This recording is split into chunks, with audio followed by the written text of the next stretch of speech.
Hi everyone, and welcome back to the studio.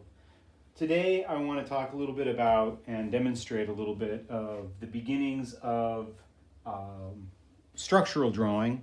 And if you recall, structural drawing is sort of the opposite approach to gestural drawing, where gestural is intuitive and fluid and about what an object does rather than what an object is, so to speak. Structural drawing is all about proportion and integrity of the object, drawing it accurately, as you would see it in terms of its part to whole relationships, so that everything is proportionally accurate from one object to itself, and then later on between objects. So one object in relationship to the other. So this is in Harold Speed's, the author Harold Speed's words, this is the science and practice of drawing. And so what we'll do today with this lesson is look at the technique or tool, I guess, of sighting and measuring.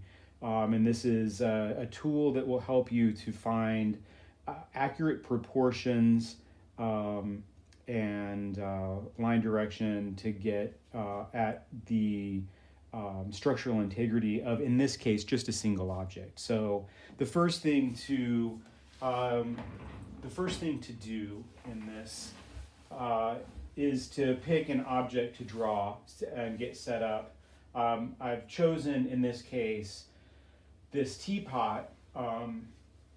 It's a deceptively simple object. It has a wonderful design to it, and it's going to be very challenging, I think, to get done accurately. These other objects I have up here were things that I was looking at drawing and rejected for several reasons.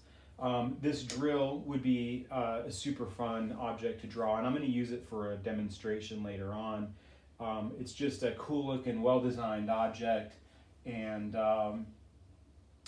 I just wanted to do a teapot today because I have been drinking lots of tea lately, so maybe that's it.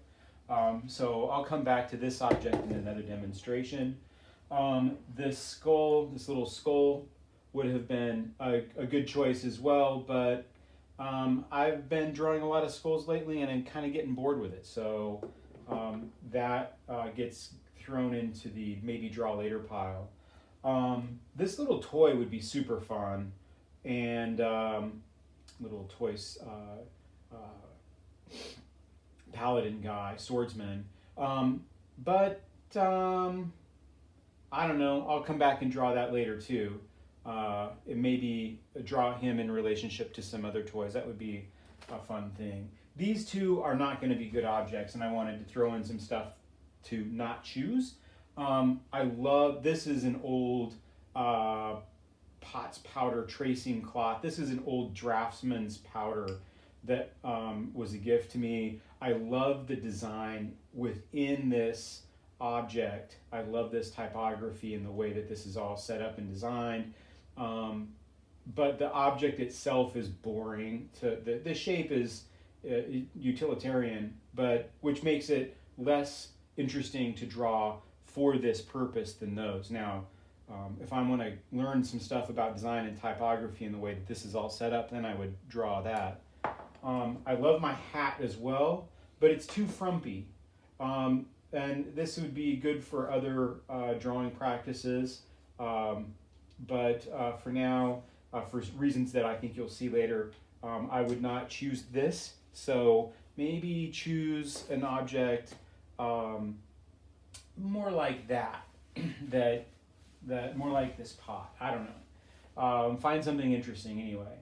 So structural drawing part one, sight measure requires that after I get my object chosen and set up, that I maintain a stable vantage point. My vantage point is basically where my eyes are located in relationship to the object. And as you know from drawing, if you move your vantage point around, you shift your perspective on that object, which changes all of these subtle relationships, height to width and part to whole, that we're going to want to get correct. So you want to set yourself up where you're not going to be shifting around like that and shifting your relationship to what you're looking at. That's great for cubist ideas and things like that, but not for this. Some people will go so far as to tape off the mark off the floor, the place where they're standing or setting, so that they always come back to that same spot if they need to take breaks during drawing. So that's what your vantage point, that's what that is. I am going to draw this, I want to draw this to scale. Now scale is the size of one object in relationship to another, or in this case, the size of this object in relationship to the paper that I'm drawing it on. So I want to scale this up. I'm going to draw a teapot that's bigger than the one that actually exists out there. Learning how to do this is super important for all kinds of reasons, but when we get into figure drawing, it's incredibly important because obviously if you're drawing a whole figure on a small sheet of paper, you've got to scale that figure down. So you've got to learn how to control the size of the object you're looking at in relationship to the size of the paper that you're drawing it on. So we'll look at scale. Horizontals and verticals are very important. I want, if I'm drawing, in this case, this little teapot, or a portrait or a figure, if my horizontals and verticals are off, I'm going to draw that figure, and it's easier to imagine with a figure tipping, right? So that gravity's not working, it's falling to one side or another. And so we'll talk about that. Line direction, direction of line on the paper, line length, and all of this leads to ratios of parts to whole. So if I'm going to draw this teapot accurately, I need to get the whole height to width of the object, and then all of the parts to fit within that object in relationship to each other. So what we'll end up doing, choosing a good object, scaling it up, or maybe down to, if you choose a huge object, a car or something like that, which could be kind of cool. We're going to create a vignette composition. So I'm going to draw this teapot right here within the picture frame, excluding my scribbles here about what I want to talk about. I want to fill the paper, so I'm drawing whatever it is to fill the paper as much as possible. I want to draw it in proportion, and I want to use accurate, beautiful line in the end. I want my lines to be accurate, and I want to have enough line variation where those lines describe, in this case, maybe the mechanical nature of the swoop, that beautifully designed swoop of the spout, and that which is kind of wonky. It's not a perfect circle. I want my lines to accurately describe those. So in the end, I would like for you to take a picture of your reference and a picture of your drawing and submit those for your final drawing. So let's get around to actually drawing this. I'm going to choose a pencil for my layout that is a softer lead pencil, a harder lead pencil, so I make a softer line. And then when I get closer to the end, I'll bring out darker pencils in order to make darker lines where I need to accentuate the line variation to describe maybe the lights and darks and all of that in there. So for this, I've chosen a 2H, and normally I would maybe go a little harder for the layout, maybe a 4 or 5H. But what I've discovered is that it's difficult to see that that light of a line in the video if I'm drawing it. So I'm going to go with this 2H right now and draw kind of heavily so that I'm sure that you can see it. All right, so getting into the actual drawing. For scaling up my teapot, I need to decide how big I want that teapot in relationship to the space that I have. And so I'm going to decide that I want the top of the teapot to be up here. And I'm going to draw a vertical line horizontal line there. And down at the bottom, I want the bottom of the teapot, this does not include the shadow shapes, to be here. So what I've done is establish the height of the drawing of this teapot that I want. So now what I need to do is decipher, or discover the overall width of this object in relationship to the height. And to do that, I'm going to use this technique of sight. Some people call it sight, some people call it sight measure. But anyway, I'm going to use this to figure out a height to width ratio. To do that, I'm going to push my arm out from my sitting position, and I need to keep my elbow locked, and I need to sort of keep my shoulder in the same position so that I'm not doing this, right? Because what I'm going to do is close my left eye because I'm right eye dominant. I'm going to put from my mono eye vantage point, the top of the pencil now is lining up with the top of that teapot. And I'm going to put my thumb down to where it, from my vantage point, my thumb is now at the bottom edge of the bottom of the teapot. And that is my overall height from my vantage point. And now I'm going to turn this so that my thumb, where that was the bottom, is now on the right-hand side of the teapot. And I'm going to discover that from my vantage point, this height here to this width here is the same, excluding this spout, right? So, and I'm going to make a note of that because that's interesting. That's going to be important. Height to length. So here,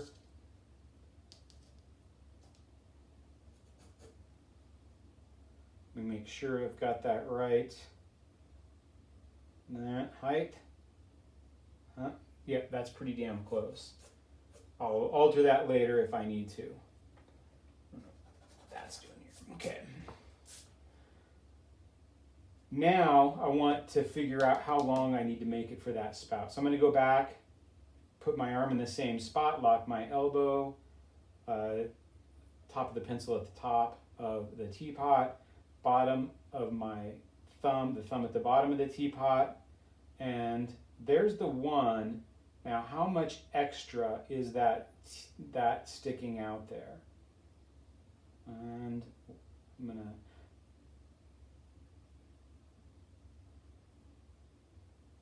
One and a quarter, it looks like. So I'm discovering that. Again, closing one eye. You've got to close one eye. Whatever eye is subordinate. I'm going to put the end of the pencil here at the end of that teapot and discover that that whole overall length, if I move it up and down, of this to there, that length, that to there, is a quarter of this overall length. 1, 2, 3, 4. Whoop. 1, 2, 3, 4. About that long. So that end of that spout will come out to about here. Okay. So the overall shape of that teapot is going to be like that. Height to width. So now I've got the height to the width. It's a wider object than it is tall. What I want to do now is two things. First, I want this line to be vertical. Right now, it's at an angle like that, and that's because I'm right-handed and my body wants to make that line. So all of the practice of pulling lines, I can make this more vertical. Or here's a trick. I can hook my finger on the edge of my drawing board and straighten that out. I'm going to make this one vertical too. Horizontal, horizontal. What I want to do now is discover where the middle of the teapot is. And there's two middles. I'm going to say there's two middles. One, if I were to drop a line down through the center of this overall shape, I want to discover where that is. And that's easy to do because I've discovered that overall length of my pencil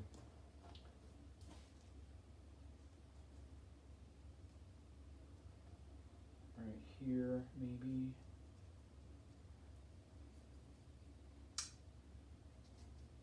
There would be the middle of that teapot. Make sure that's equal. Yeah, equal. And so I want to draw a line down through. So it's important that this line that I'm drawing down through here is vertical, and it's vertical in relationship to the edges of the paper. And it was not. So now, if that's better, if this line here is off, tipping one way or the other, the central axis of this is going to tip. So it's going to appear to tip. So all of that, now imagine that's a figure or a face. If that's off, then the whole thing's going to look like it's tipping. Don't want that, unless we want that. But we don't want that right now. Okay.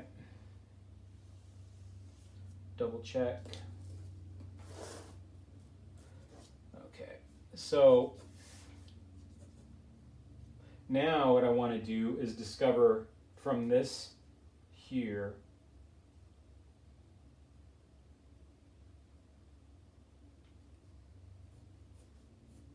there's the center of that. Now the second middle I was talking about that I want to discover is the overall middle here. So if this is where the end of that spout is, it's going to be located somewhere up here. I haven't figured that out yet. I need an overall middle of this. And I like to use my fingers here.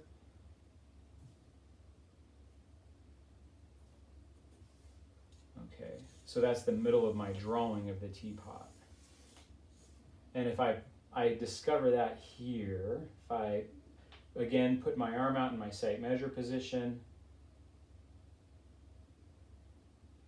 right about here, from my vantage point, if I look straight down, there is the halfway point between the edge of the teapot and the edge of the teapot on the left and the right about here. So I'll note that mentally. So when I'm drawing, I know that that is going to be the middle of that. All right, so that is my general layout for now. What I need to do to start the drawing is to begin to understand how big that circle is going to be up here. And I'm going to sight measure that. That is going to be, I'm going to put my thumb, top of that up there, bottom of that down there. And that is 1, 2, 3, 4, 5. 1, 2, 3, 4, 5. It's 1/5 of the rest of this. So 1, 2, 3, 4, 5. That's got to be bigger. 1, 2, 3, 4, 5. It's about that big. And I say about, what this is really training your brain to do is to begin to understand these begin to see and understand these relationships, so that eventually you don't have to really. This is all going to be done and calculated in your head, and you won't really have to do this. Okay. After you do this for a long time, especially when you're drawing from figures or objects, your brain will begin to map this out automatically. If this is that edge and that is that edge, what I need to do now is decipher that these tops, and I need to find how far down they'll go and the line. So I need a line direction here, and there's several ways of thinking about this. Some people will look at this is obviously curved, but the direction of it is general. And so I need that line direction. This is too high and that is too extreme. There are a couple of ways to decipher line direction. One, this is very important. One is to imagine that from this area here, that line, as it appears in my vantage point, is going that direction. And if I think of that in terms of a clock, what o'clock would that be? Being on the clock face. And so that's very handy for some people. So you've got your 3 o'clock, 6 o'clock, 9 o'clock, and 12 o'clock. For me, that doesn't work. My dyslexia, I was never really good at telling time on a clock, so I have to think about that too much. But I am pretty good at deciphering angles. And so what I'm going to do is I'm going to lay my pencil out at that angle. So there is a pure horizontal from my vantage point, and I'm looking at that angle. There's a pure vertical, and I'm looking at that angle. So this angle right here, if I'm thinking about another horizontal here, and I could maybe even go in and draw this in, that's the angle that this one's going to reflect this one. So this angle here is what I'm looking at. Okay. So that is the way to diagnose all of your angles. And again, the sight measure for me is the way to do it because my brain works better that way. What I'm going to do now is I'm going to pause this because this is getting long. I'm going to pause this and draw and then come back every once in a while and show you what's going on. All right, so a little while later, I can't remember how long it's been since I've been drawing anyway, maybe an hour or so, laying this out. And so let me make a few points here. Discovering what's happening with this drawing and this image. Let me make sure that you're seeing everything good. Okay, all right. So, horizontals, verticals, horizontals, tops, centers, angles, etc. Bottom of the handle, bottom of where the, you can't see that now, the turn of this ellipse happens. We'll talk about ellipses in a little while. The curves are all happening here. A couple of things to note when you're drawing these curves is to measure these points here, and then to make something look round, you got to get this little part and that swoop to work well together. When I'm doing a vase or a pot, or for that matter, a human figure, this, of course, center vertical is important, and I need to make sure that for this, especially in an instance like this, these two are the same, right? They're mirror images of each other. If I draw one off and flatten one side out or whatever, pinch this too tight, like an edge of an eyeball or an almond, then it's, these two in the end have to be reflective of each other, as does this. With this complication, this spout complicated this edge quite a bit.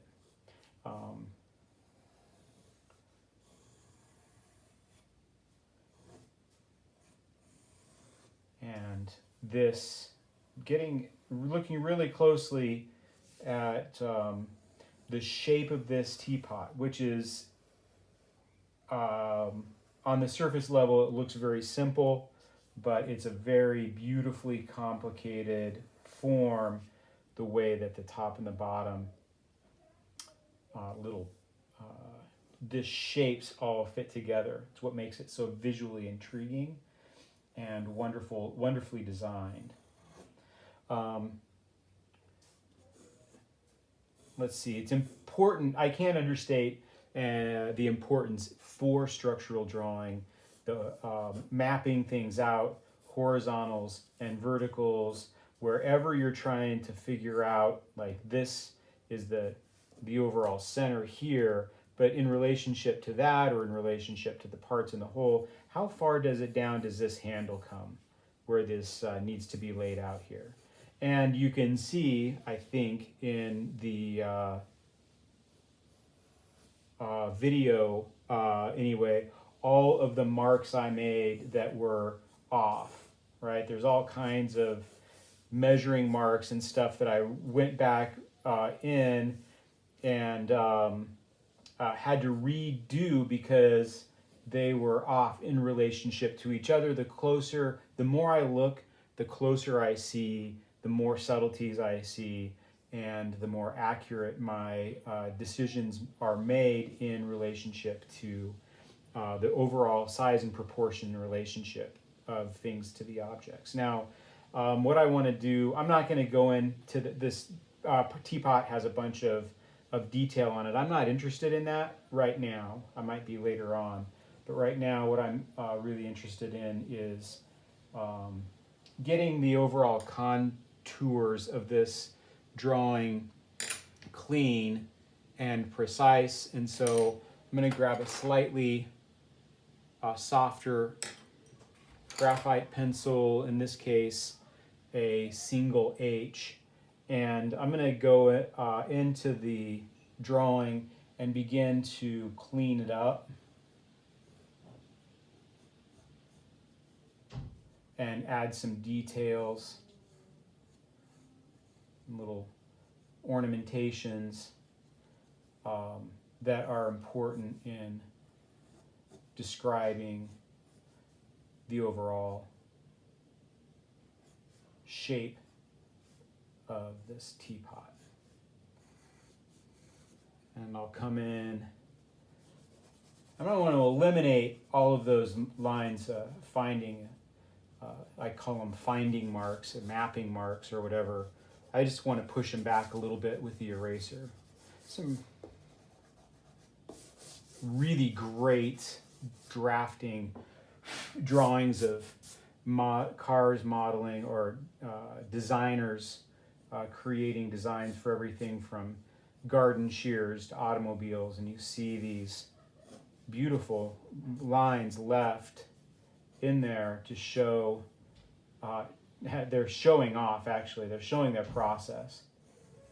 And as I find these marks, these lines more accurately, I'll define them and then erase the ones that are less accurate, or maybe not completely erase them in some areas. Let's see, one more thing that's really helpful is the shape of negative shape. So this shape right here was very, very important for helping me to find the overall shape of the handle. That shape right there, and this shape right here. So I needed to figure out, off of this, I drew a horizontal line off that in my mind, and out here discovered that the teapot spout was higher than that. It was up here, and then looked at this shape here to figure out the line angle of the spout and the angle of the handle as it came down. It took me a while, and probably spend some time honing this shape of this handle here as it turns and comes forward in space. thickens. Part of that is it actually thickens, it's easier to grip, and part of that is foreshortening. It's closer in space, so it's actually thicker. Here's another instance of a negative shape that was important in helping define the overall shape of this handle. Here, clean all that up. This was an important line right here off of that to help find the relationships. This shape relationship here with the handle. But I'm going to go ahead and kind of really erase those because they get in the way of making the appearance of this pot being chubby or full.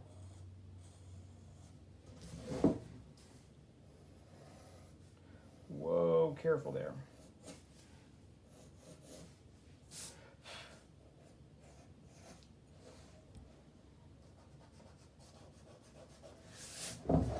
Okay, so clean this up a bit. There's a bit of a welding line right here that helps to describe this shape.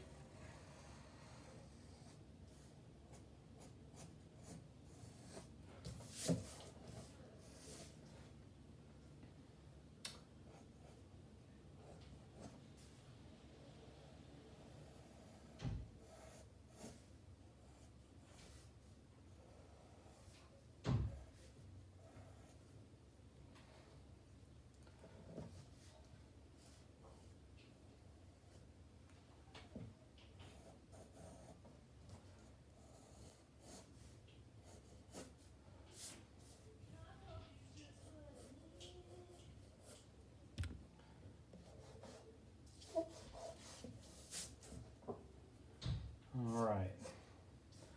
Now, I'm drawing a little bit of the shadow shape just to give myself a sense of the surface that it's sitting on.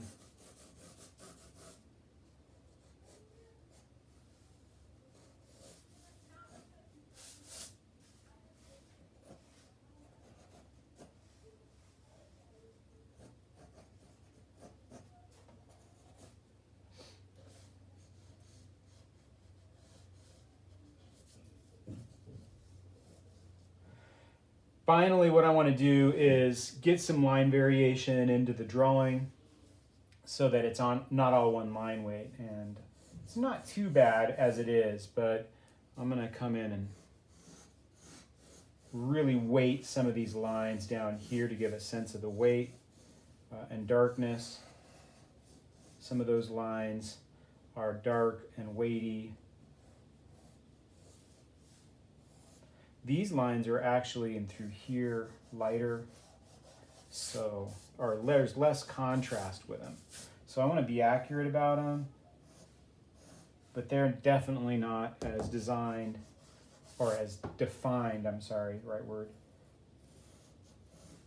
as those, unless they're out here and then they're really defined. So I'm going to let this go from heavy to light, back to heavy. This will be a little bit lighter and cleaner.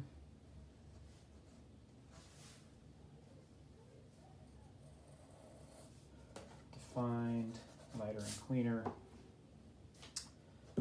My light's coming this way, right? All right, light, shadow. So I could, if I'm clever, light, shadow, light, shadow, light, shadow, light, shadow, etc., etc. To give that sense. Oops. Soften that up, soften that up, soften, soften, soften.